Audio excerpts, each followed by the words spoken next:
Non-formal education is essentially a community-based program.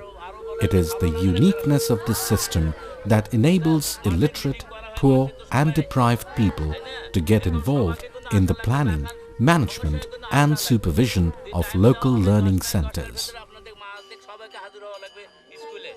মিটিংয়ে আমাকে যাওয়া লাগবে, ছেলে মেয়েদের পড়াশোনা কিভাবে হইতে না হইতে সবারে দেখাশোনা করার চাই, দায়িত্ব নেওয়া লাগবে, তাই না?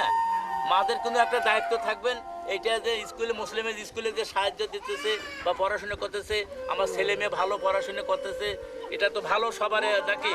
আমার মেয়ে ক্লাস 2 এ পড়ে। এই স্কুলে 1 বছর ধরে লেখাপড়া করছে। আমার স্বামী রিক্সা চালায়, আমি টাকটুক বাড়িতে কাজ করি। আর আমার মেয়েকে আগে লেখাপড়ার মতো সুযোগ পাইনি, এখন মুসলিম এই দেশে আমি লেখাপড়া করার সুযোগ পেয়েছি। বাড়ির কাছে স্কুল হয়ে আর কি মেয়েকে সময় মতো স্কুলে দিতে পারি, আবার সময় মতো স্কুলে আসে। আমি মনে করি এখানে স্কুলটা হয়ে আমাদের একটু গরিব মানুষের একটু কিছুটা হেল্প হয়েছে। আমার ইচ্ছা আছে যে মেয়েকে যে কোনো স্কুলের মাস্টার।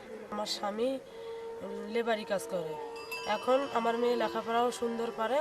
2 বছরের মধ্যে আমার মেয়ে অনেক উন্নত হয়েছে। আমার মেয়ে 2 বছর থেকে এখানে যে পড়তেছে, আমরা চাই 5ম শ্রেণী পর্যন্ত জানি আমার মেয়ের এখানে পড়া হয়।